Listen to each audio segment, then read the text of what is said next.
There's definitely a racist history to Thanksgiving. It's a genocidal holiday. Thanksgiving.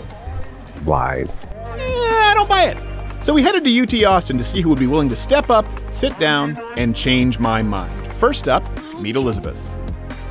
What was your name? Elizabeth. Elizabeth. Steven, nice to meet you. Nice to meet you. So, yeah, let me set this up for, I know you said you haven't seen the show. I have not, no. It's basically the setup. It's not meant to be a debate. It's meant to be a conversation where we rationalize our positions on controversial topics. Granted, this is a controversial topic. I'm sure that you've heard there's been a lot of noise about actually removing Thanksgiving from being recognized as a national holiday because people believe that it's a racist holiday or rooted in racism, colonialism. I don't agree. I don't think it's a racist holiday. I think it's possibly the most inclusive holiday that we have in the United States. I think it's a wonderful holiday. Has done me good, will do me good. God bless it. Happy Thanksgiving to you. Before we go to you changing my mind, what are you most thankful for? I'm thankful I get to go home next week. I haven't been home in 3 months. I thought you were saying get to go home and leave here. I'm like, well, we just started. No, in a week. I live right outside of DC, so I haven't been. Oh, okay. I haven't been home in about 3 months. That'll be nice. Unfortunate. You get a kind of a blast of winter, and then you get to come back. Yeah, exactly. It's even though sometimes here it's been a little colder than it's been up north, so I don't know. Okay. We'll see. So you are more than welcome to express to me what you disagree with and change my mind. Sure. So I think that there's a difference between the origins of Thanksgiving, or the origins of the country, and the Thanksgiving that we celebrate now. Okay. So what I was overhearing, it was kind of hard to hear, but is you believe there's a lot of things to be thankful for, you know, being able to live in this country when many people are unfortunately live in countries that have terrorism and where women are not allowed to have specific rights or where specific groups are terrorized. And so obviously I am very thankful to live in this country because we have so many rights and we have so many freedoms. But I think that there's a difference between recognizing the foundations of how Thanksgiving started and being able to say, I'm thankful that we live here. However, our origins were in many ways very based on European and white supremacy and based on the ideas that we came to what was, I guess, the New World and now is the modern United States. And we basically said, and not necessarily on the day of Thanksgiving, this was not our intentions, but because the day of Thanksgiving in many ways, for a lot of people was going to be saying, well, we were able to break bread with the Indians and or the Native Americans, and we were able to say, listen, we respect you. Caught that. The last guy said Indian, and I was like, I don't have to bleep this. Go ahead. So sorry, Native Americans. I should, yeah, because it's not. That's obviously a pretty controversial term. But whatever. Well, but some Native Americans refer to themselves as Indians, so it's kind of yes, they do. So that's kind of one of those things. I'm just going to use the term Native American just because I don't want to be. Sure. Yeah. But we were able to have this peaceful. You know, dinner with them and basically say, listen, we're here, you guys are here, we'll be here together peacefully. But after that, that's not really what happened in the United States. I mean, when you think about Mexican annexation and when you think about the Native Americans who lived here and were pushed back into Mexico, when you think about the Alamo in San Antonio, that's a big thing. Is even at the Alamo, they play some kind of video that basically says, you know, these noble Texans, and in reality, the Mexicans at the time who lived in what was Mexico and is now Texas, and you know the bottom part of the United States, they let the Texans live. They let Americans come and live in the United States. Or in Mexico. Sorry, I'm a little scrambling my words, but. They were the ones who were letting people come and live here, and they were saying, listen, we're not going to be peaceful, we're actually here because we actually want you to come here because we do not want the imperial family in the more southern parts of Mexico wanted to make sure that other countries didn't come and take away the northern parts of Mexico, and that's why they asked people from the colonies to come and live in that northern part of Mexico. But what ended up happening is they seceded from Mexico, and basically we immediately started acting with terror. You know, the Texas Rangers, who were incredibly racist and killed and hung Mexicans.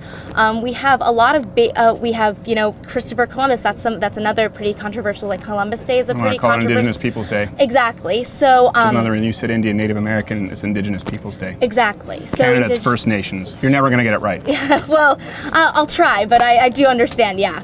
So there's, you know, a lot of controversy over Columbus, and that's because when Columbus came here, you know, first of all, he thought that this is where we get this term Indians from, because he thought that he had reached India. He had very much not.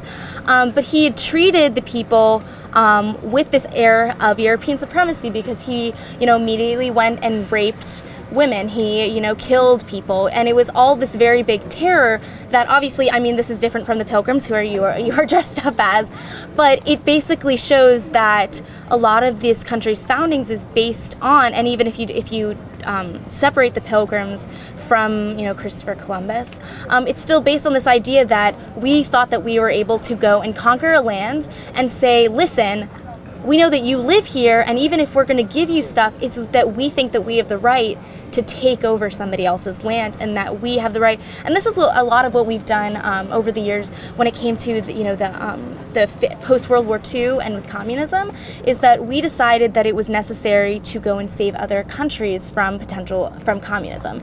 And so what that led to was that, and I know this is kind of off topic, but I kind of all think of it as... I want to let you speak, because I don't want you to feel as though I'm interrupting. Yeah, oh no, not at all. Make sure this turkey hat is not covering the camera. Do you want to wear the turkey hat? Yes. Okay, good. Thank you. I would love that. All right, go ahead.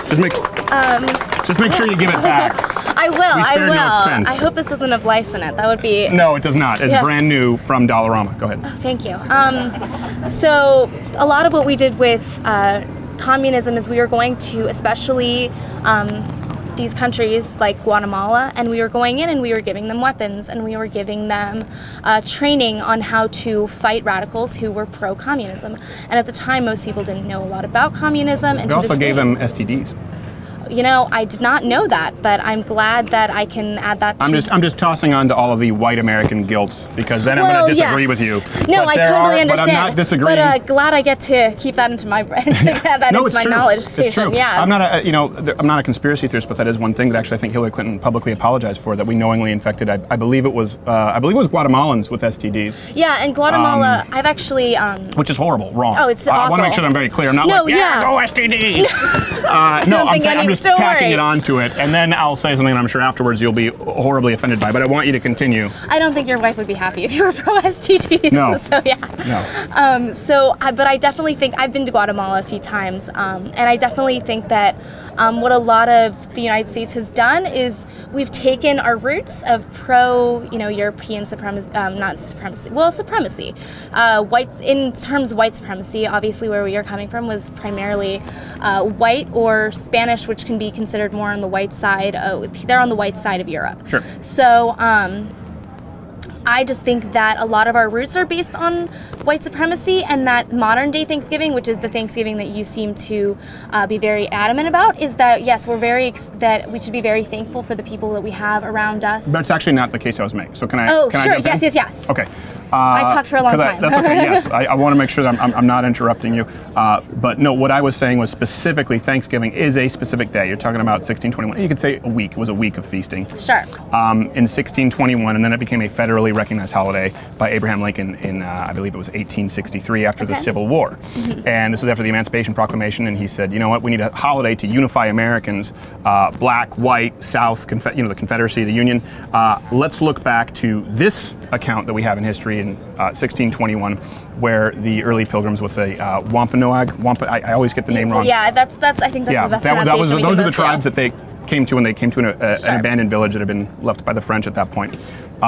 It was a day in 1621 where they feasted with them. So it's a specific time that's recognized as a holiday for Thanksgiving, because it was precisely about the old world and new world, bridging that divide and breaking bread together. And that was also symbolic of what happened after the Emancipation Proclamation. The country was at war. That's why it's designed to be as inclusive as possible. Any religion, race, gender, the whole point is Thanksgiving is to give thanks for what it is that you do have.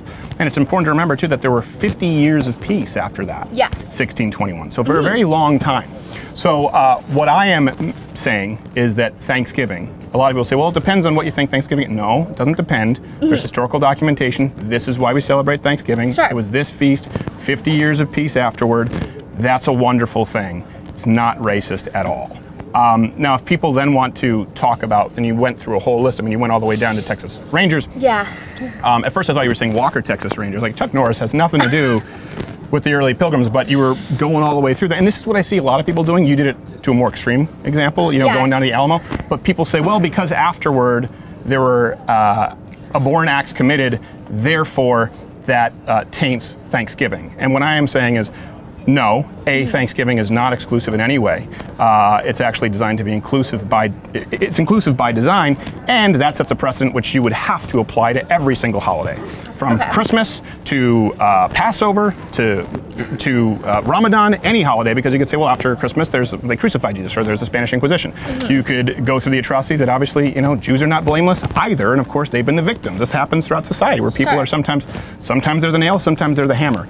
For some reason, though, there is a disproportionate focus on kind of what you brought up, white European settlers who came here as though they are singularly unique or responsible for these acts of evil, and it comes up around the time of Thanksgiving, and I don't think it could be less appropriate or less productive. The reason that I support Thanksgiving not only as a day, but as a concept, and I'm grateful for the settlers, is that Western European culture and the Constitution and American culture, a culture of ideas, not a people, not an ethno-state like we had with Native Americans, I believe is a wonderful thing. I'm very glad that that happened. I'm glad that the colonialists came here and that they created the kind of country that we all get to live in now.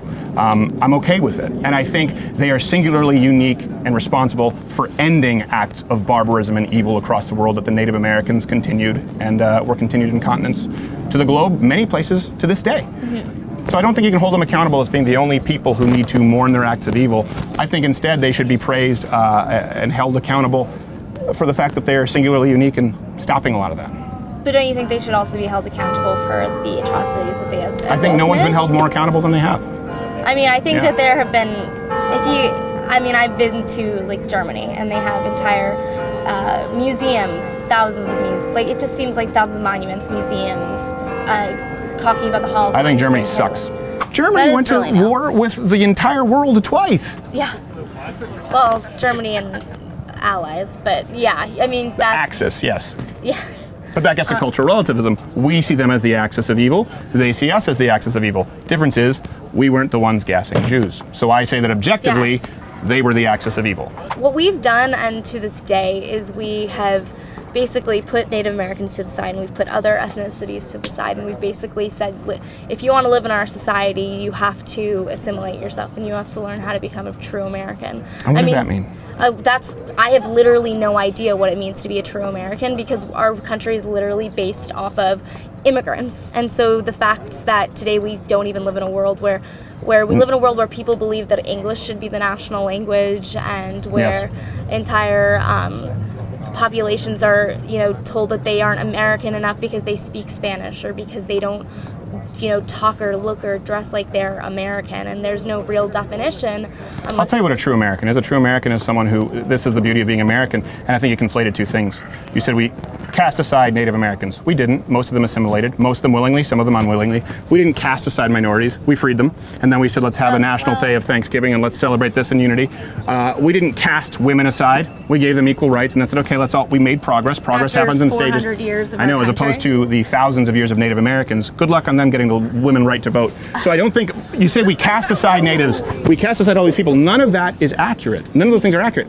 Because, and then you say we're a nation of immigrants. Well, hold on a second, I thought we just cast immigrants aside.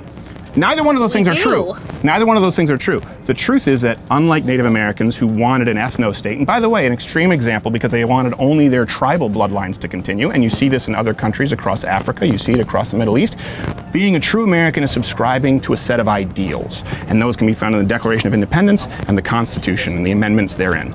That's the wonder of the United States, and that's why so many Native Americans, so many Haitians who migrate here, Italians, Jews, Polish Jews at one point, of course, Irish, have all become American because it's about subscribing to these ideals that people will traverse the entire ocean.